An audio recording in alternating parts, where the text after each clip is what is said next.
Mr. Mayor, members of the council, and some friends of mine. I'm the director of Stanford's Precourt Institute for Energy Efficiency. I've been working extensively with the state of California in implementation of AB 32 goals that the Planning Commission has suggested that you should deal with. I work with the Air Resources Board, the California EPA, and the Governor's Office directly.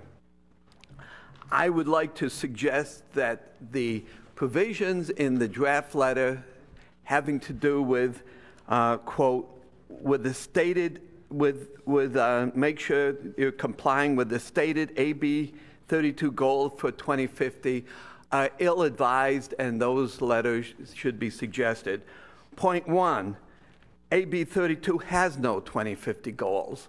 The governor proposed an executive order, and then that included that include 2050 goals. The legislature considered the executive order, went through some debate, and passed AB 32 that has 2020 goals. They did not request for anything going beyond the year 2020 for the goals. So to be consistent with AB 32 would be requiring a planning horizon only to 2020. Second, the current Air Resource Board development of the rules asks for cogeneration as a maximum amount practicable.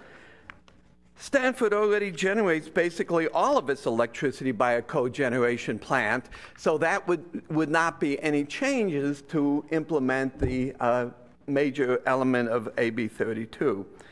Stanford can conceivably reduce the carbon footprint by contracting for electricity from renewable projects, but because Stanford's not a municipality nor an electric utility, it would not be allowed to, because Assembly Bill 1X would make such direct access illegal.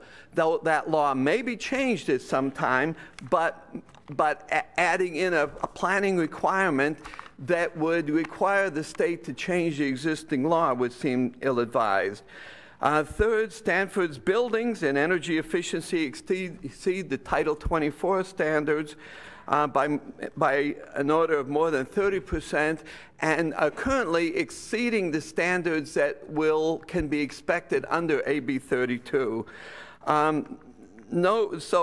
No AB 32 rules constrain Stanford beyond what it's already been doing.